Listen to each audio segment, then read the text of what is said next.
Thank you for joining Global Live Talk organized by Korea Institute of Finance. I'm Minki Song, a research fellow at KIF, and I'm the moderator of today's talk.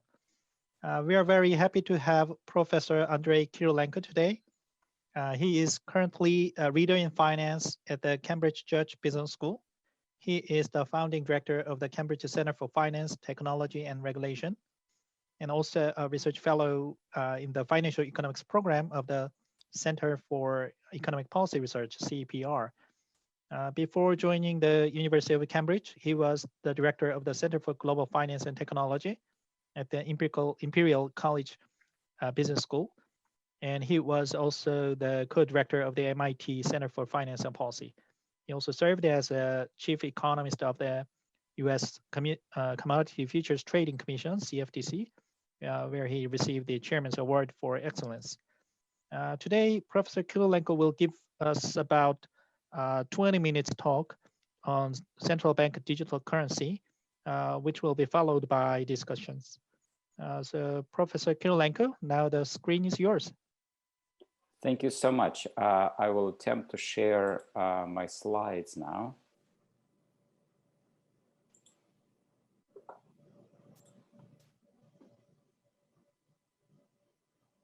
Right. So there are more slides than 20 minutes worth. So you can have the slides, or we can use them for subsequent discussion. So thank you very much for having me present today. The subject of my talk is I called it digital currencies, and you've heard from the introduction. Thank you very much for introducing me. That my work is at the intersection of finance, technology, and regulation. And so digital currency is an example of something that is regulated or potentially heavily regulated. It's finance, and we're going to talk about digital currencies. So currencies that are in a digital form.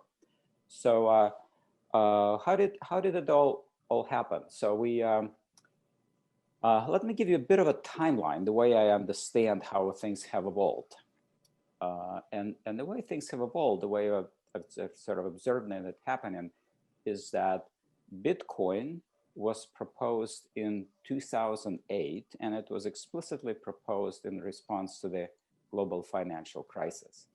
It went live in 2009. And at that time, regulators were busy with the global financial crisis and the European banking crisis. So it was basically overlooked as something that it wasn't really doing any harm. It was just like, out there as regulators were busy with other things. And it gained followers as something, as a novelty, as something that that was clandestine at first. It had some run-ins with the law. It was used around the world for variety of good and not so good reasons. Ethereum was proposed in 2013, and it went live in 2015.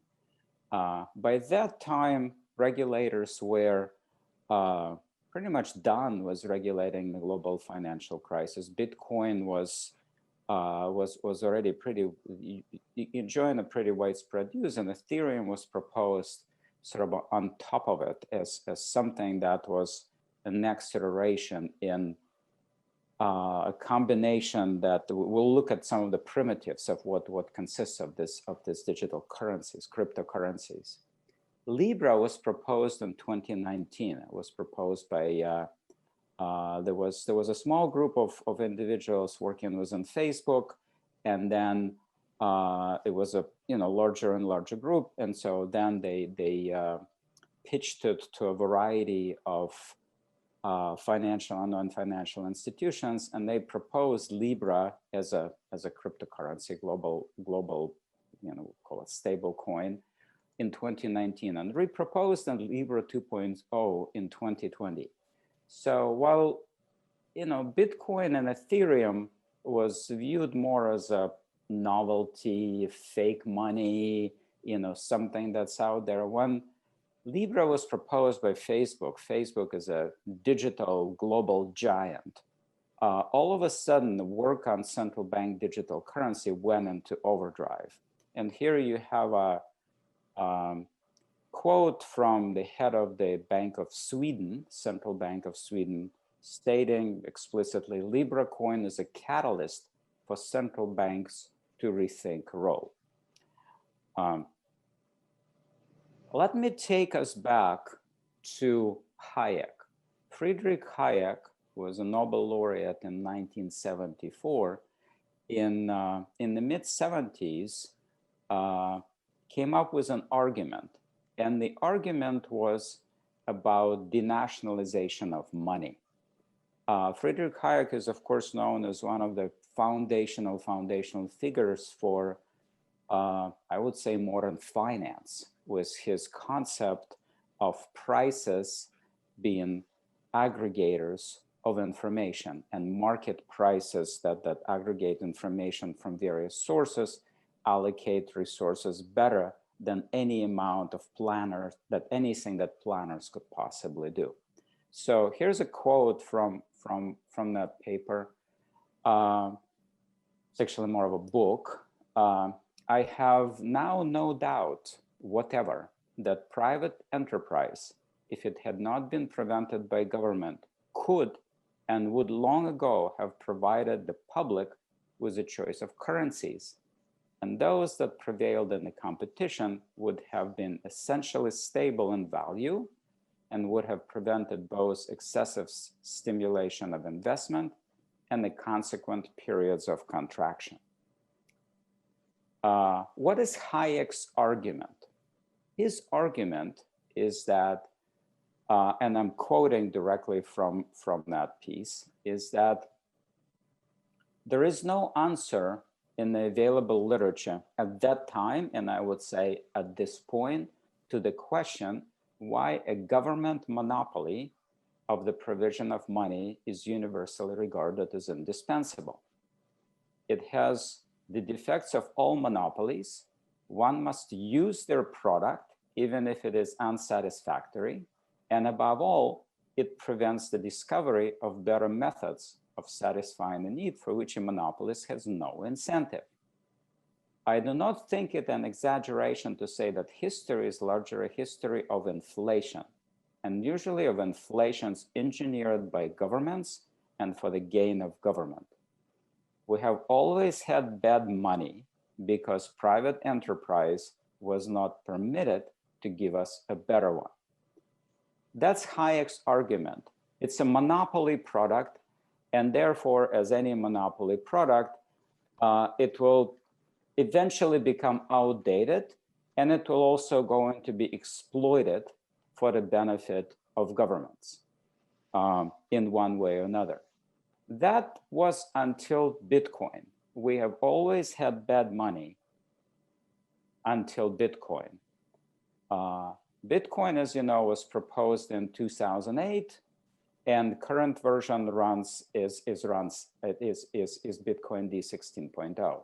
So again, it's a paper that was proposed, a peer-to-peer electronic cash system. Bitcoin is a decentralized digital currency that enables instant payments to anyone, anywhere in the world. It uses pure technology to operate with no central authority. Transaction management and money issuance are carried out collectively by the network. So what is Bitcoin? To look a little bit into it. Bitcoin is built on a blockchain. Blockchain consists of a combination of cryptographic primitives and a consensus mechanism, a consensus of how to move from state to state. We won't spend that much time on it, only to say that Bitcoin is a chain of digital signatures. It's not organized around accounts.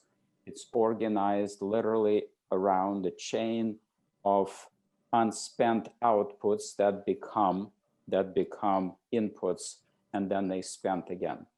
Here's the representation of it as a state transition system. You start out with unspent outputs, there is a transaction and you move to a new state, and it's recorded and then achieved as a consensus through a particular consensus mechanism. Bitcoin blockchain could be best thought of as a global decentralized payment system. It's really a payment system. You know, you can think of it as a currency or whatever, but what the blockchain does, it provides a global payment system. It is designed for transaction processing. It's a robust state machine. A state machine, it's a virtual, global computer that moves from state to state. And it was designed pre-smartphone. So it was a pre-smartphone technology, whereas Ethereum, when it entered, it was designed explicitly for to be consistent with smartphones. Smartphones are, of course, personal mobile computing and communication devices. So these are devices that humans could take with them. They're computers. I mean, it's a misnomer to call them smartphone. They're not much more than a phone. They're personal communication and computing devices. And on them, you can install apps. And this is what Ethereum is doing. It's a decentralized platform for building and executing apps, which could now be deployed on personal mobile devices. Ethereum is also a state machine. It is now organized around accounts. And because it's organized around accounts, it looks sort of a bit more complex and a bit more powerful. There are transactions associated with accounts. These accounts could be of various different forms. And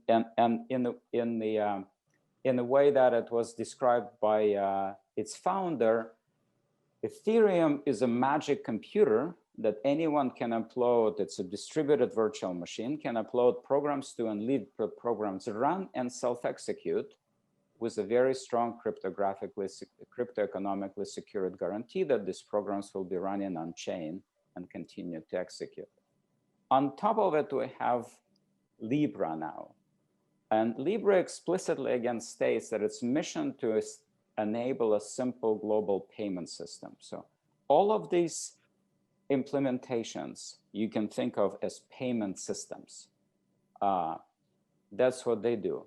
Libra consists of three parts. It has a blockchain, it has coins, and it has governance.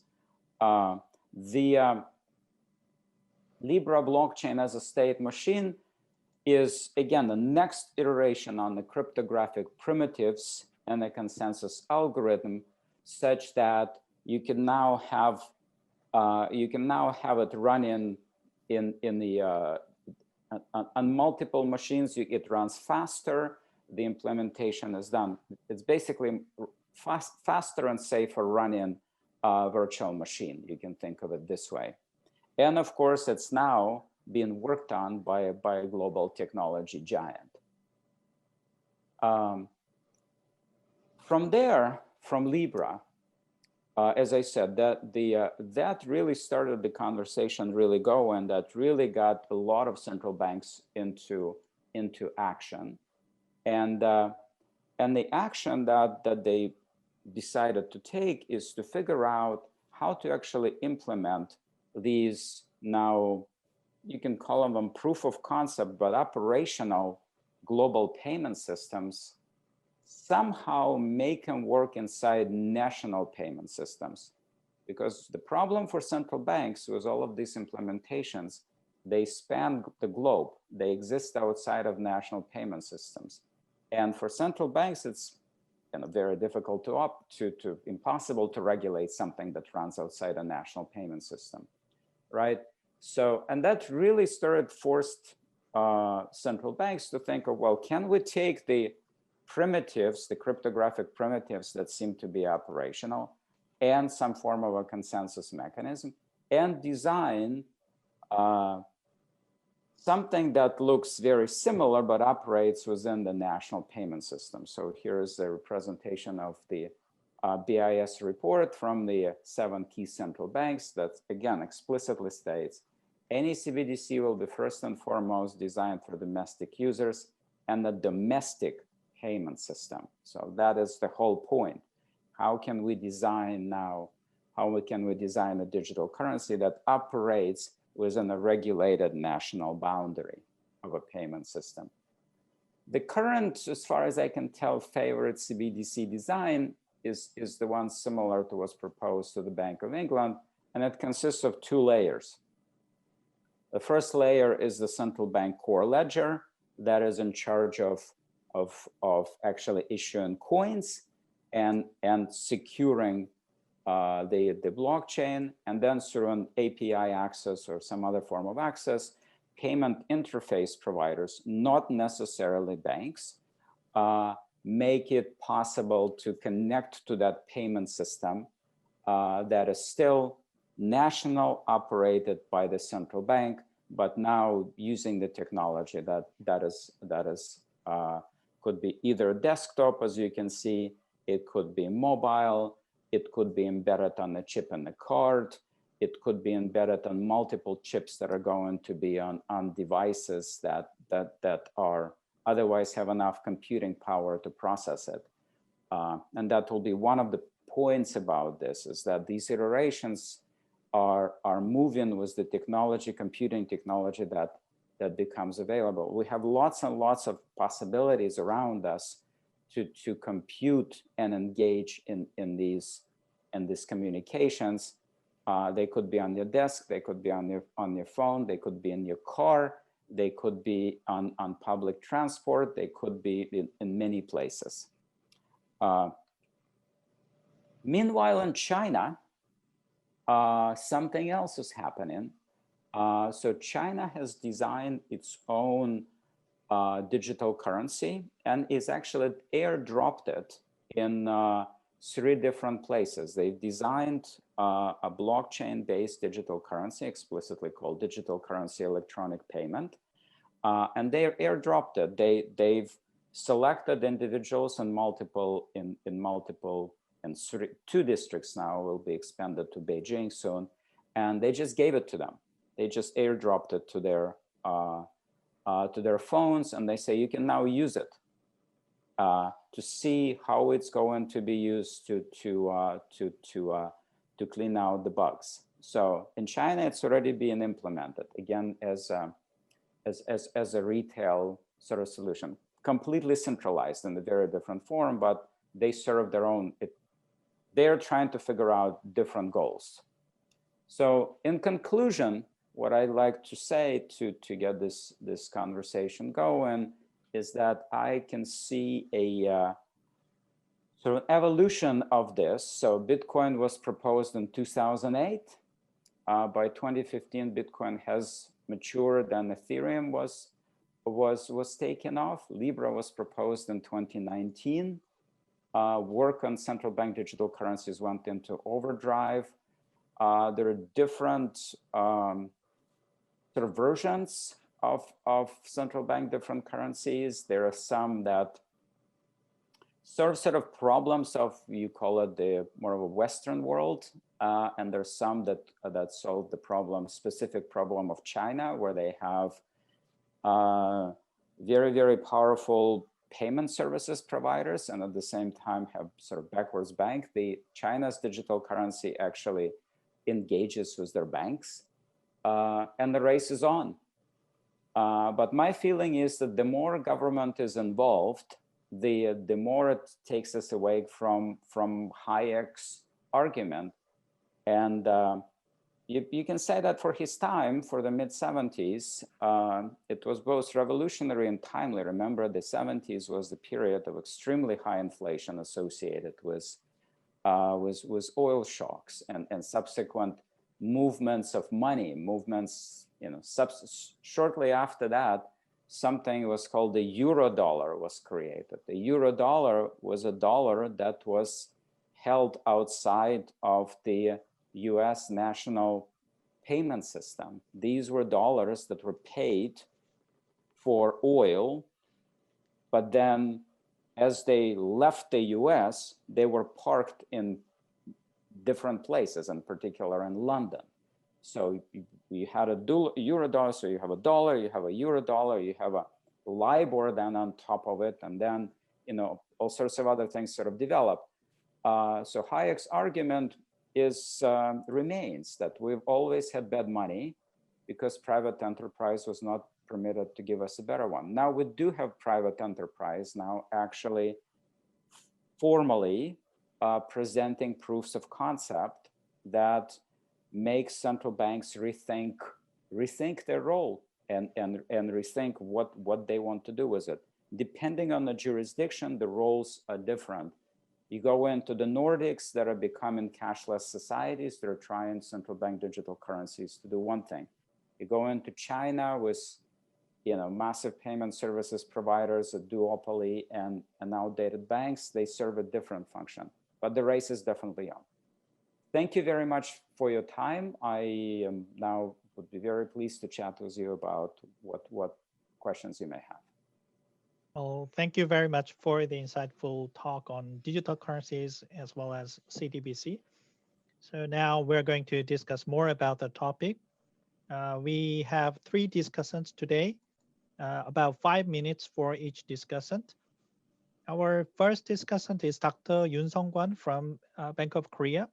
I guess he will be especially focusing on the CDBC experience of Bank of Korea. Thank you, Dr. Yoon, for participating today. Now the screen is yours.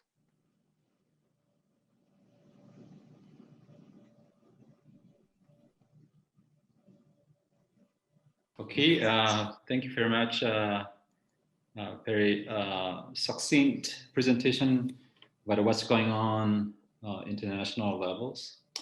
Actually, I have a lot of arguments about your presentation actually, but actually, first of all, I want to present what is going on my bank, the central bank. So first of all, actually, we started to do research on CBDC because of the expectation that in the long run, the cash usage may decline very much, so that we have to central bank has to provide secure and efficient kind of medium of exchange, and also provide payment services to the general public. And on top of that, we started the research because of, as you mentioned, the Libra.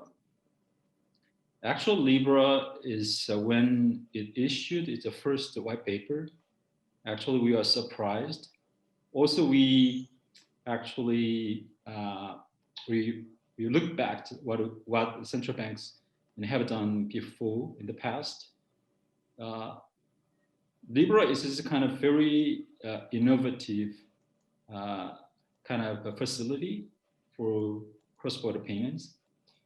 And in itself, I think it has its own innovation because of it is based on blockchain. Because of the blockchain, cross-border payment is possible. So in response to Libra initiative, we central bank, really concerned about we might lose our sovereignty on money, because actually, first of all, when Libra if it is introduced, there is this kind of action we can take, something kind of a regulation. We might block Libra introduction to Korea, but actually, eventually, I think that people will be adjusted. It might be they started to adopt Libra. If it is adopted, used broadly, and then I think that central bank might lose its power in terms of monetary policy and taxation.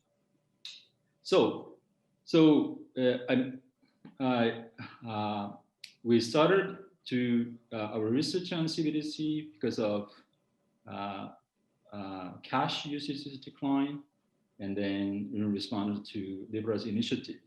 So now we come down to how can we design our CBDC while considering those two mandates, because we have to provide very secure payment method, and also we have to respond to Libra, and still keep holding on our sovereignty on money.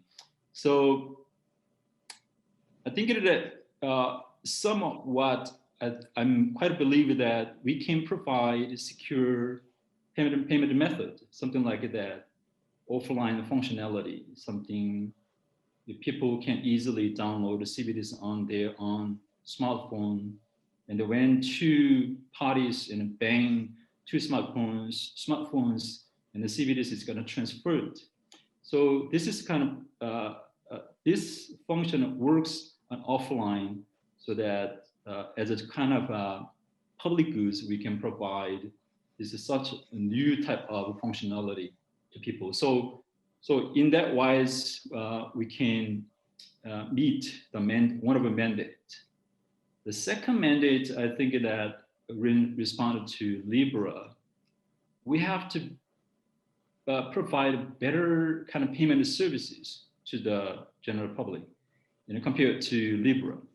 So, because Libra is this kind of brings in innovation on in particular cross-border payments. So we have to provide, the central bank has to provide such a kind of very low-cost payment services. So we are working on it, and while I'm making a design on CBDC, actually we can accommodate those needs in the model.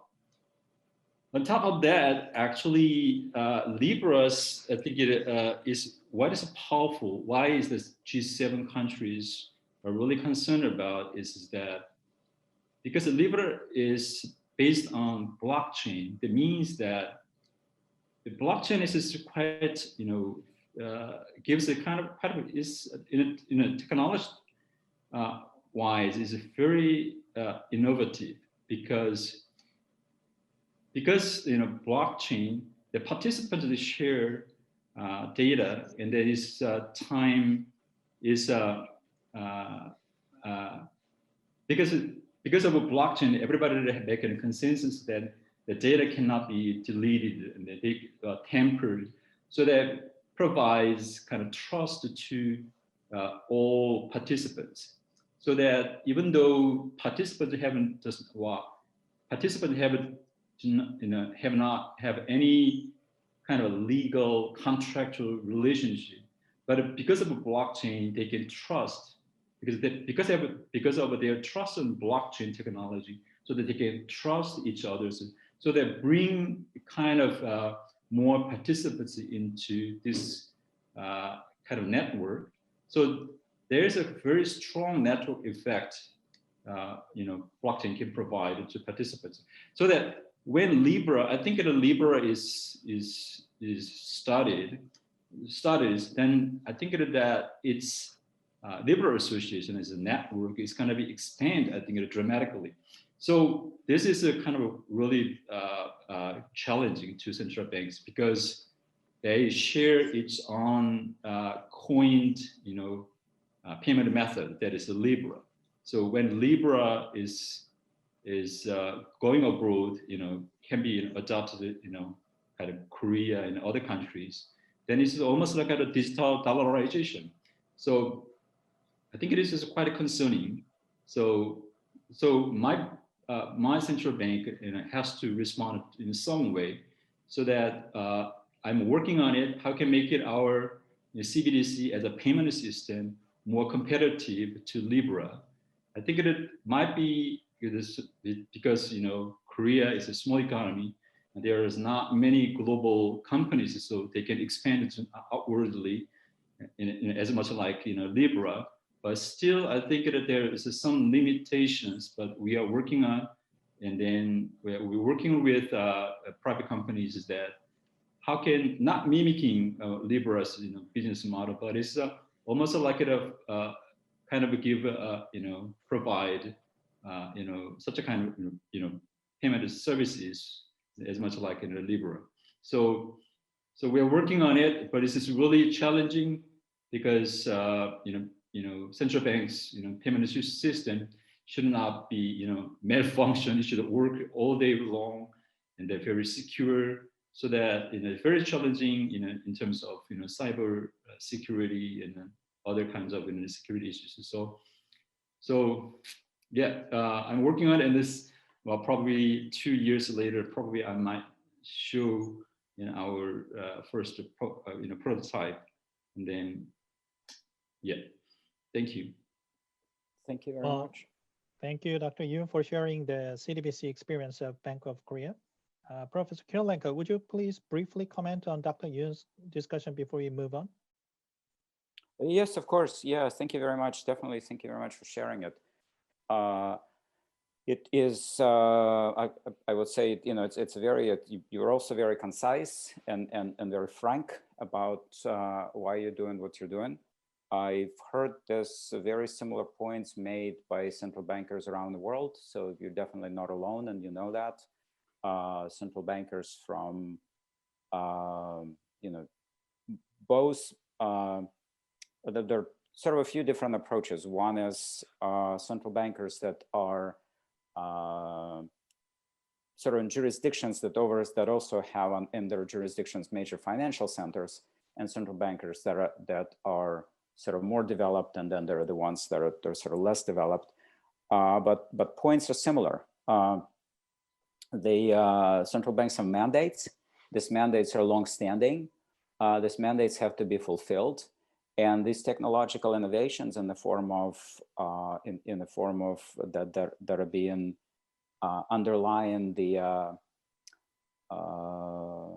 let's just call them digital currencies, are challenging these mandates. And so the response now has been, can we design something that mimics what these sort of private solutions are, but stays within our existing mandates being monetary policy, financial stability, and sometimes the payment systems mandate, sometimes it's inside financial stability mandate, sometimes it's outside of it. Sometimes there is a competition mandate that gives central banks a bit more flexibility. Sometimes there isn't.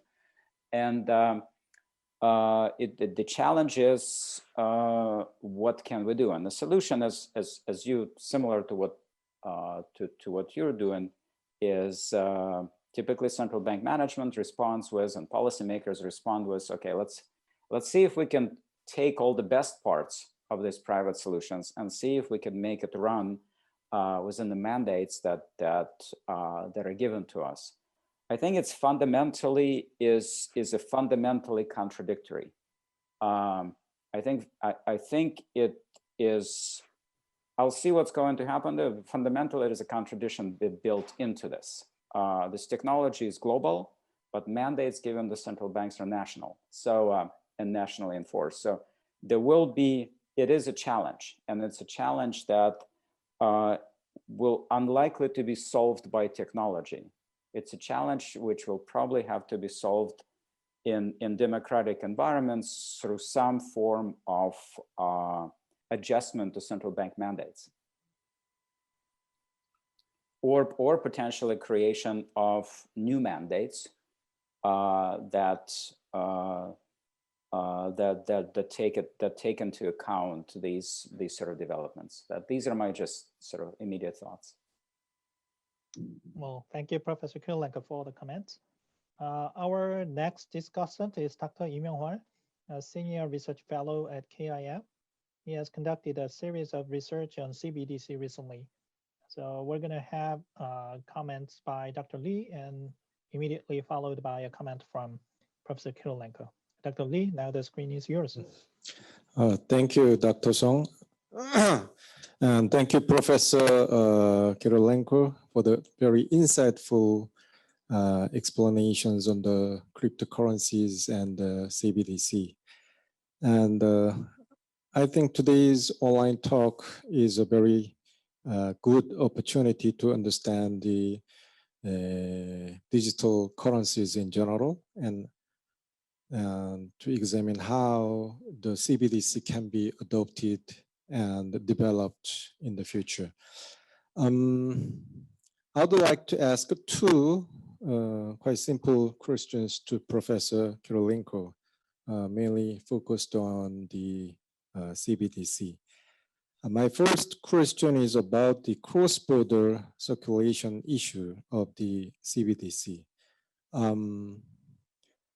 As you know, the two leading countries on the research and adoption of the retail CBDC are China and Sweden. And these two countries both plan to build a two-tiered system of retail CBDC, as you mentioned, the two layers system, which consists of the central bank and domestic commercial banks. And in this way, the circulation of and the usage of the CBDC are restrained domestically. However, I think with further development of CBDC, we will be facing a need for internationally compatible CBDC at some point in the future. So my question is, how do you expect or imagine the types or the structure or the working mechanism of internationally usable cross-border CBDC in the future? That's my first question. My second question is quite a quick one. It is about the CBDC in China. There are some speculations in the press that China is in a rush to develop CBDC, the retailed CBDC, so that they can promote the internationalization of Chinese yuan. In other words, it is argued that the adoption of CBDC in China has in part a purpose of strengthening the position of Chinese yuan as an international key currency as to compete with US dollars. So I'd like to hear your opinions on these issues a little bit in detail. Thank you. Thank you very much. Let me start with the last question. It will be both faster and less informative. I am not an expert on China, but from the people I reached out to ask about China, it seems very few people actually have an understanding and expertise of what China is trying to do. So they're, you know, I would also tell you that, you know, in gatherings of in international gatherings, you know, you don't hear much from the Chinese delegates. I mean, they'll come to the BIS, they come to the FSB, and they just sit there. You know, they sit there and listen, and then all of a sudden they unveil something, and everybody is like, "Why didn't you tell us that you're gonna do that?" Now everyone has to now guess, like, what are you trying to do with that, right? So, I mean, so the guess is sort of by revealed preference. My guess is that what they're trying to do is that they're trying to do, I would call it, yeah, you could call it sort of internationalization of the yuan, but I think it's serving multiple roles. And it also, because it's serving multiple roles, it may not actually work. So on the one hand, it looks like what they're trying to do is that they're trying to bring their banks, which are sort of quite outdated compared to Alipay and WeChat Pay in what they can do. And their national payment system is also, just sort of my understanding is designed that sort of a while ago. And what they're trying to do is that they're sort of see if they could revitalize their banking systems through that channel, especially on the retail side. And so that's sort of one aspect of it, because they're very explicitly working through the banks, very, very explicitly in this case, right? So, on the other sort of dimension that they have is that, you know, they've been sort of touting this sort of Belt and Road initiative that just sort of runs from sort of the Eurasian continent. Now that initiative happens to run through countries that are under heavy, heavy US and international sanctions, which obviously hampers your business. Like, if you know, how are you going to run? What kind of business can you have with Iran if Iran is under US sanctions? And it's just difficult to do. Now, if you can have a currency, if you can have a digital sort of solution to that problem, that actually cannot even be traced by US or international regulators, there's potentially something to it. So there might be some limited opportunity that they're thinking of, or maybe not so limited opportunity to work that angle as well. But that's sort of a bit contradictory. On the one hand, you're working with sort of your domestic, maybe it's not contradictory. Maybe what they want to do is that maybe they want their domestic banks to be more involved in that sphere as well. But at this point, I'm afraid everybody's guessing. Like, you know, it's clear that they're doing the pilot. It's sort of known what they're doing, but it's you know, the thing was China. They think of very, very long term. I mean, whatever it is that they're doing here is not for 1 year or 5 years or 10 years. You know, it's you know, they think in the long term, and whatever it is that they've come up with here is part of some sort of a long-term game, which you know, could consist of many elements. I'm afraid, I mean, not much more I can say. It's just there's just such a lack of transparency that it's just sort of hard to do. On the first bit, on the sort of a cross-border aspects of it, what would be sort of a solution? Well, blockchain as a technology is ultimately runs in, if it's done on the blockchain. So let's just say that, a blockchain or a version of blockchain is, or distributed ledger technology is adopted for sort of a global, as a backbone of a global payment system. Blockchain consists of two sort of big parts, right? One part is encryption primitives. These encryption primitives, you know, cryptographic hash functions, digital signatures. Those are pretty stable. I mean, the work on them has been going on for about 40, 50 years. So there's a whole field of math that's working on it. They're pretty stable. The work continues. But they work well. Where a lot of interesting things are happening is on consensus mechanism, right? And so you see that the way to make this central bank digital currency truly global and internationally compatible is the answer to that question would be who participates in the consensus mechanism? How is consensus developed, right? So, and that would make it essentially either national or global, right? If the consensus is determined within, you know, nodes that only operate within the national boundaries and they're regulated within national boundaries, you have your national consensus backbone. That's it. You know, only those nodes who are authorized by the central bank are able to transition from one state to another. You have your national consensus. That's it. It's now locked in. If others are now allowed to participate in consensus, if you say, and importantly, they will be not banks, they will be just providers of consensus services, those who provide computing power and memory capacity to consensus. That to me would be then an answer to, is it a regional solution? Is it a global solution? Depending on which nodes, what is the node? What are the restrictions of which nodes could participate in consensus? As you know, in Bitcoin blockchain and Ethereum blockchain, anyone can provide capacity. Anyone, anywhere in the world, that's what makes it global, right?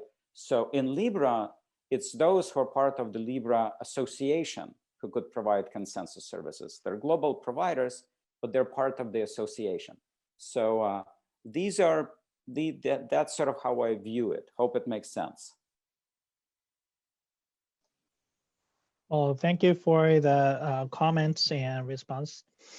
Our next discussant is Dr. Yoon Seok, a senior research fellow at KIF.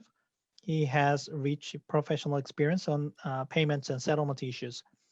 Again, we'll have about 5 minutes discussion by Dr. Lee, followed by comments from Professor Kirilenko. Dr. Lee.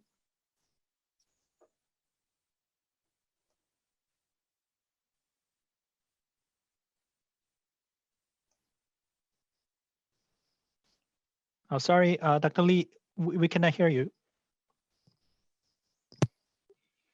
You should turn on your mic.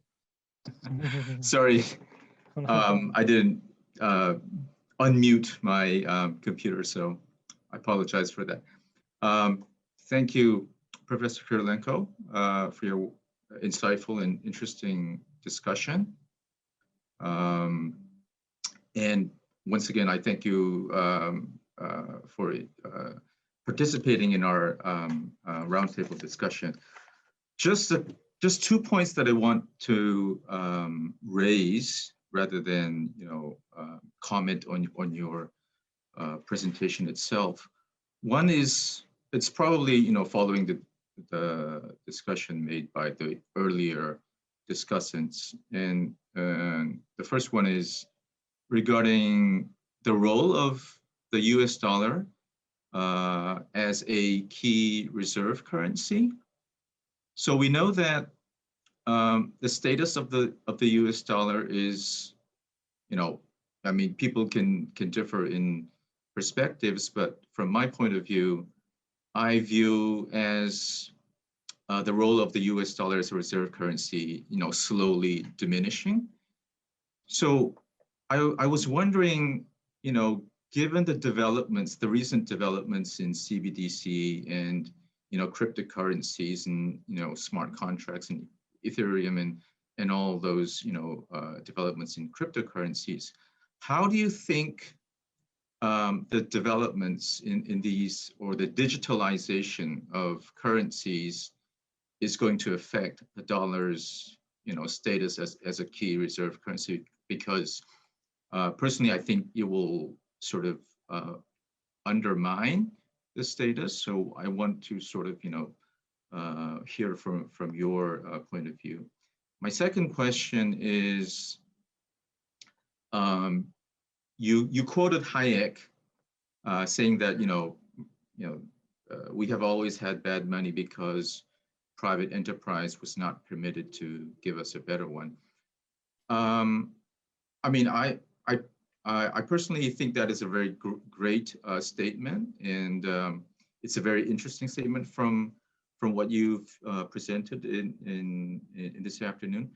But once again, if we think about bad money, good money in the view from Gresham's law, because we know that Gresham's law says bad money eventually drives out good money.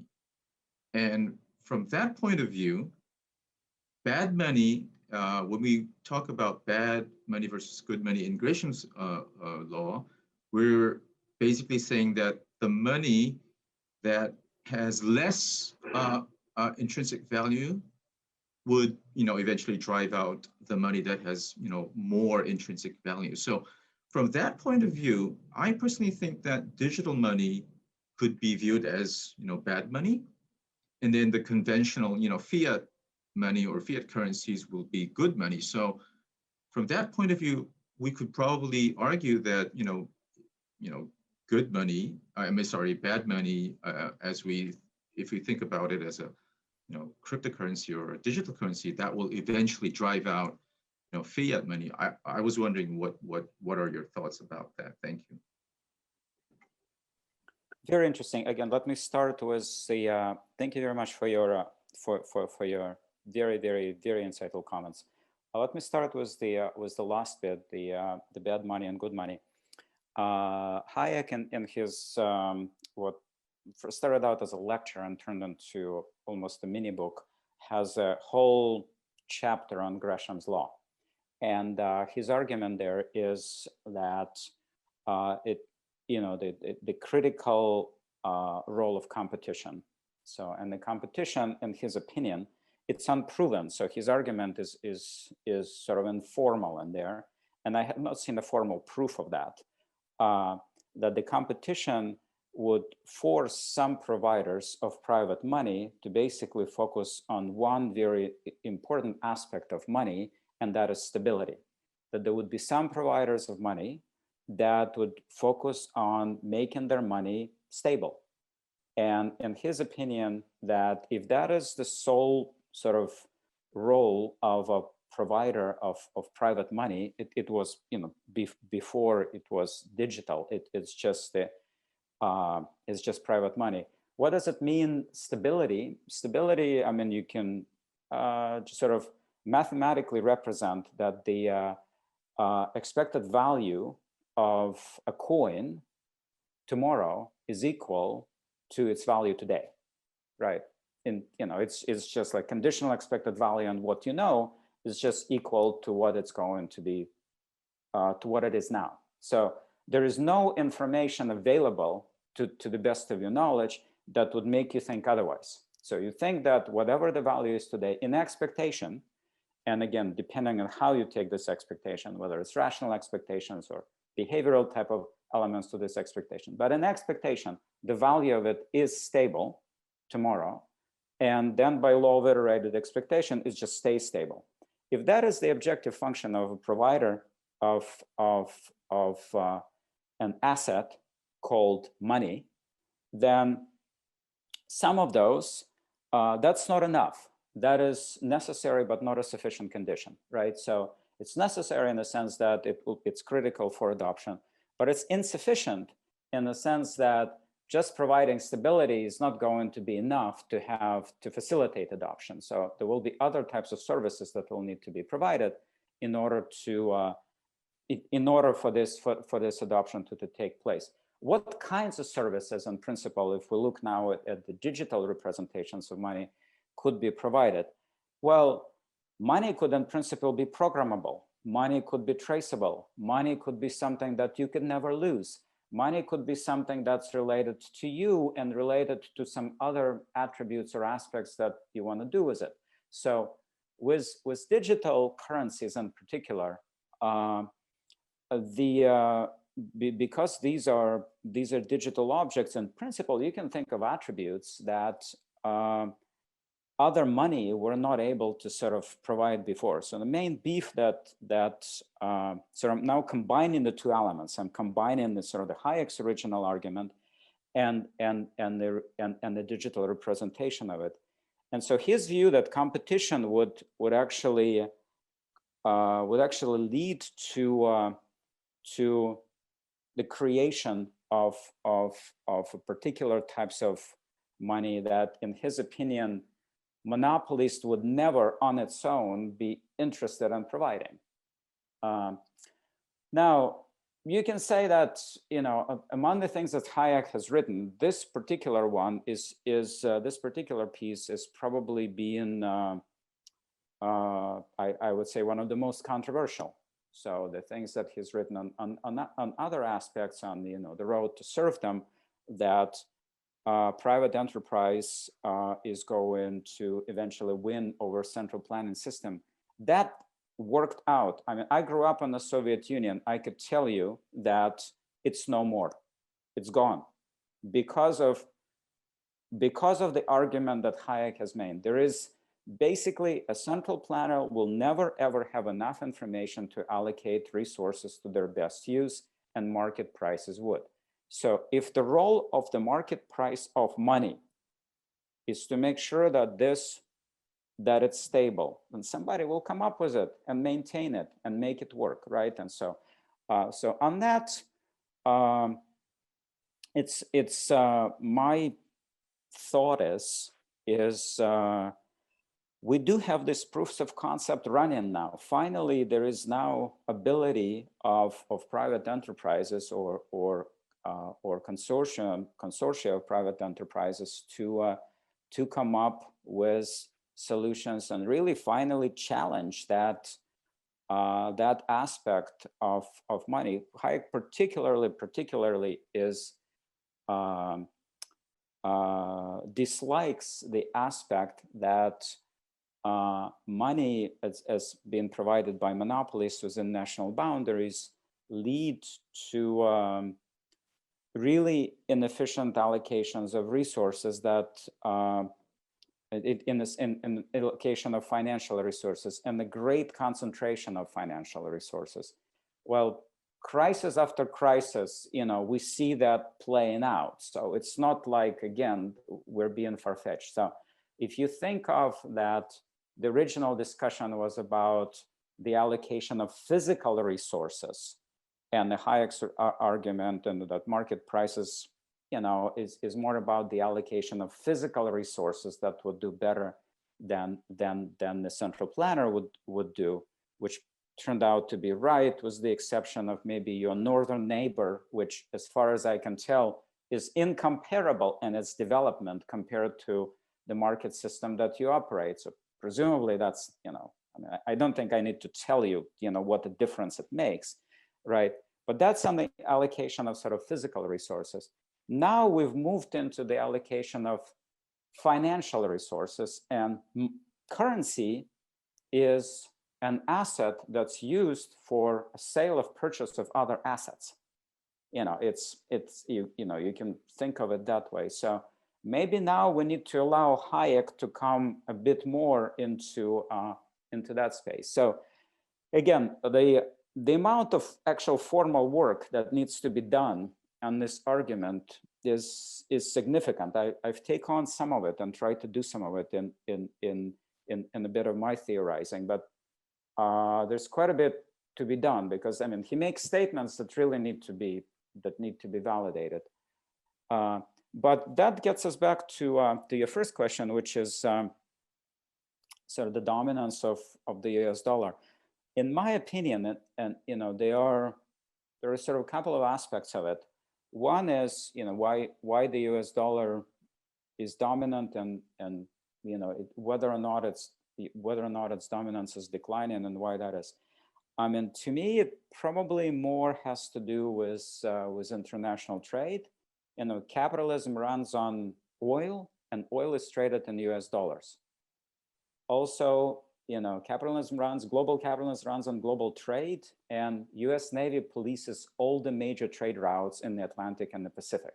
So it's kind of like, what other nation is able to provide that? So it's not a reserve currency for nothing. It's because there's like US Navy ships deployed all around the world to make sure that trade flows, right? So, where are the challenges? As you know, in the South China Sea, there are now challenges where again, from China to actually police the trade routes in the South China Sea, right? Again, they're not doing it for nothing. It is part of a bigger play, right?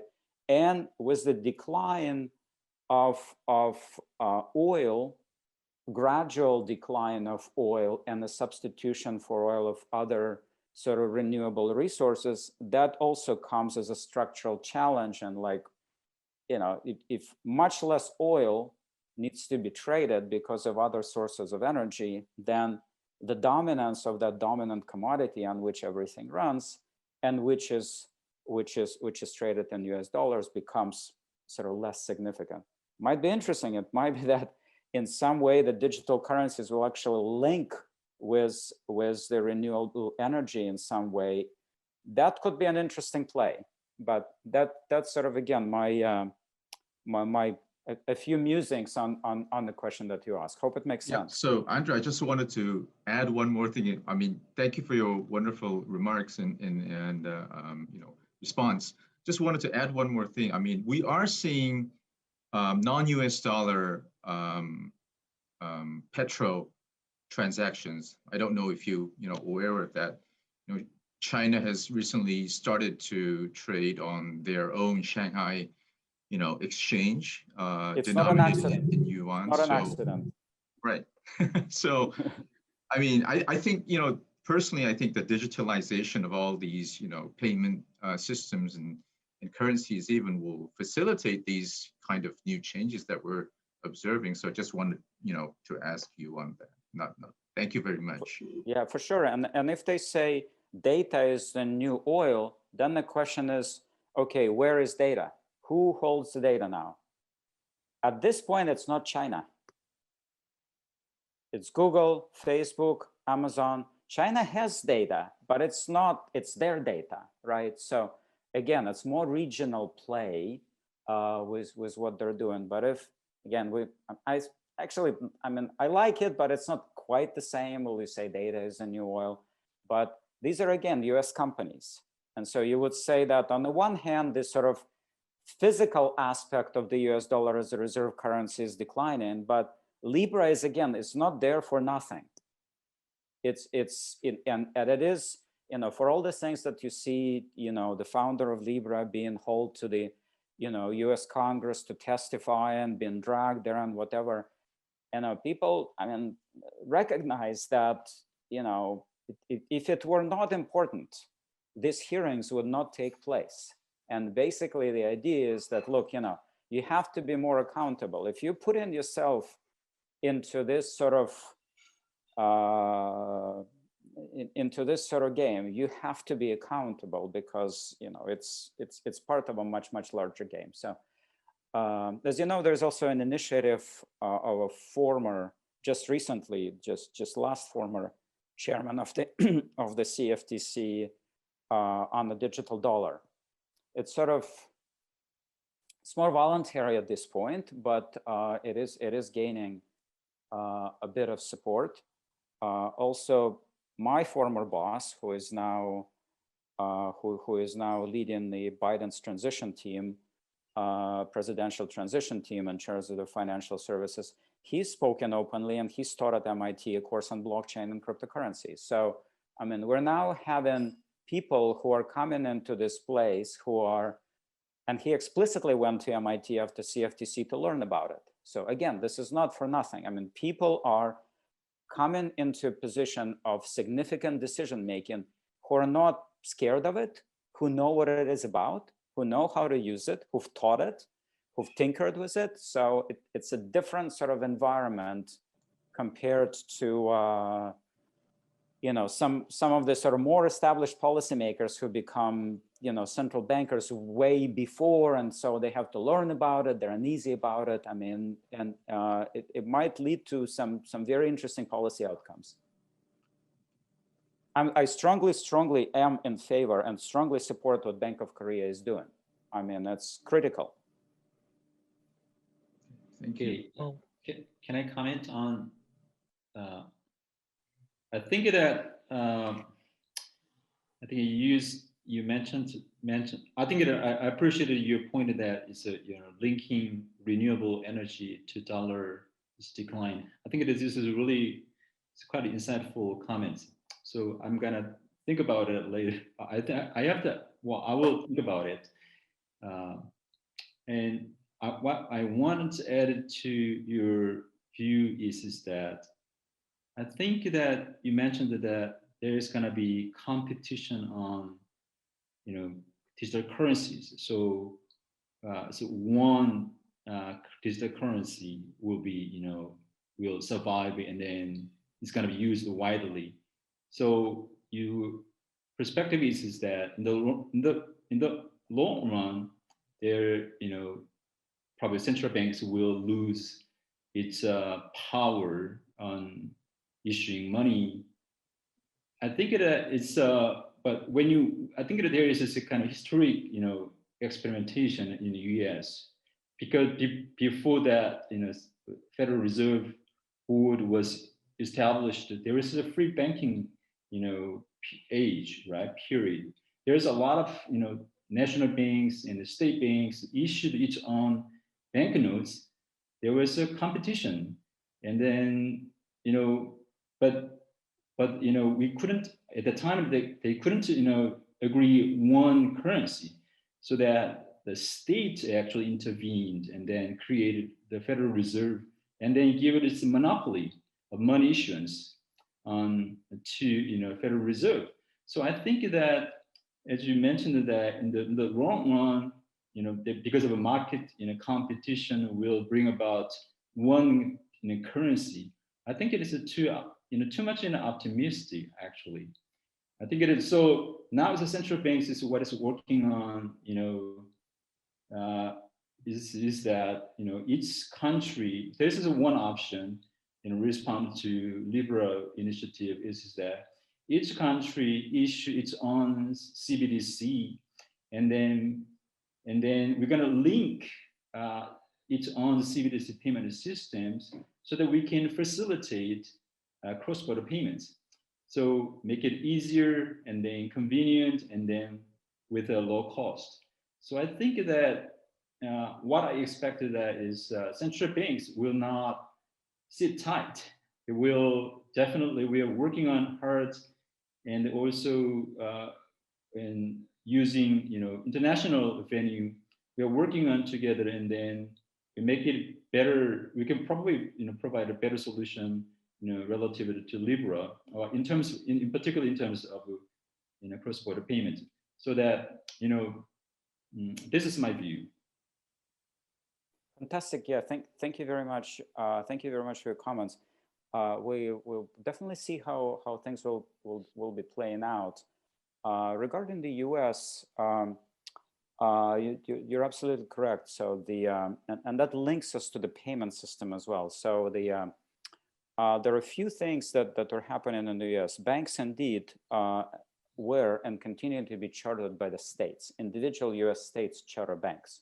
So there have been a few sort of discussions about doing it otherwise, but banks are being chartered by individual U.S. states. And up until the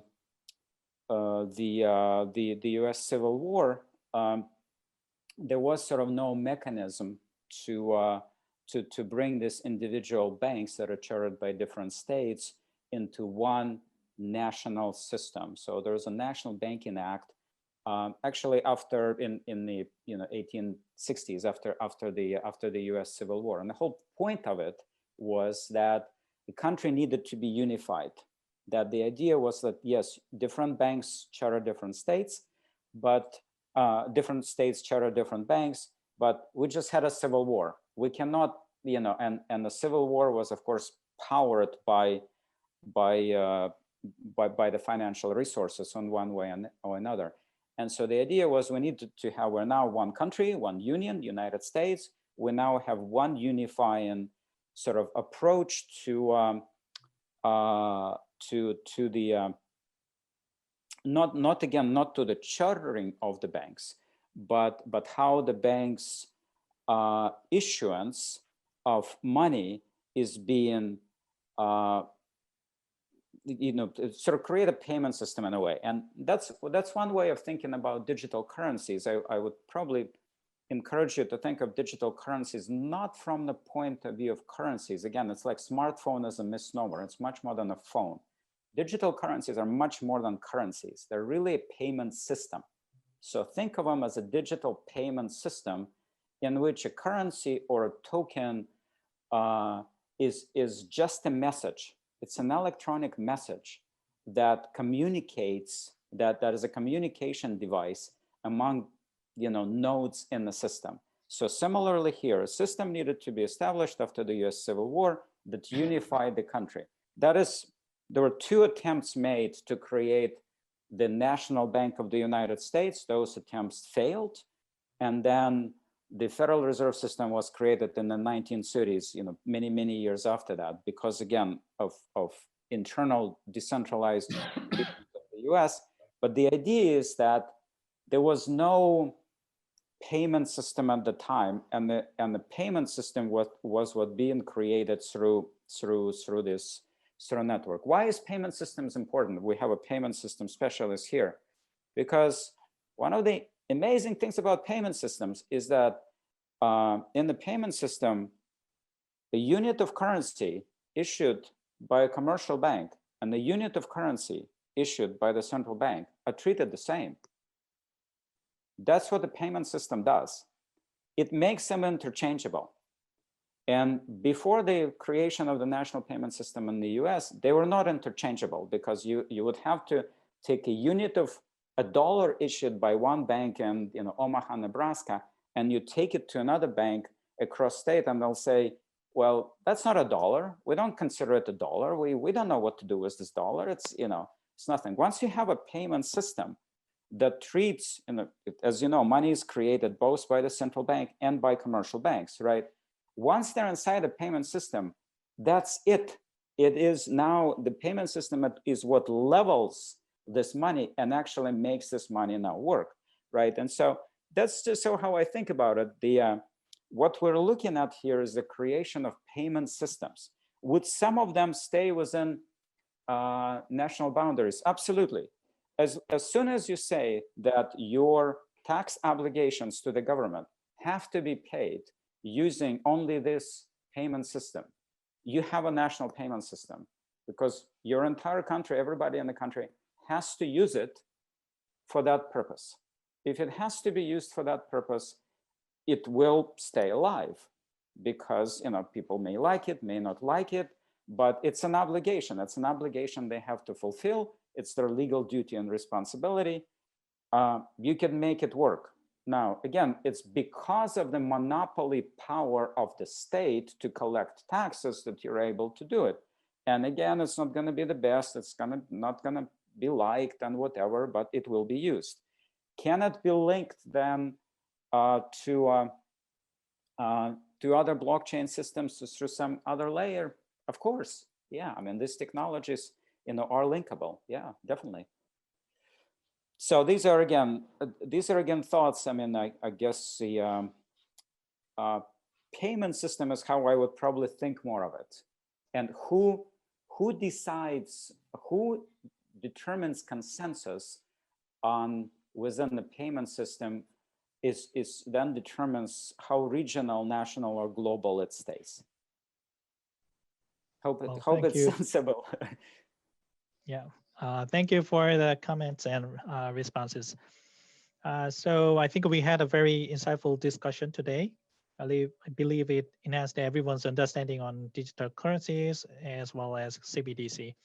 So thank you, Professor Kirilenko and all discussants for sharing your precious time today.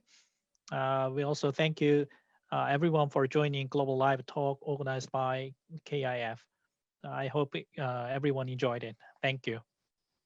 Thank you so very much. I would love to hear more about what Bank of Korea is doing. Maybe not in 2 years, but maybe in 6 months. Okay, probably I think there might be an opportunity to, we're gonna publish our experimentation. I hope so. This is gonna be really a great opportunity to show what is we are doing. Thank you. Thank you. Keep up the good work. Yeah. Thanks so much for the organizers.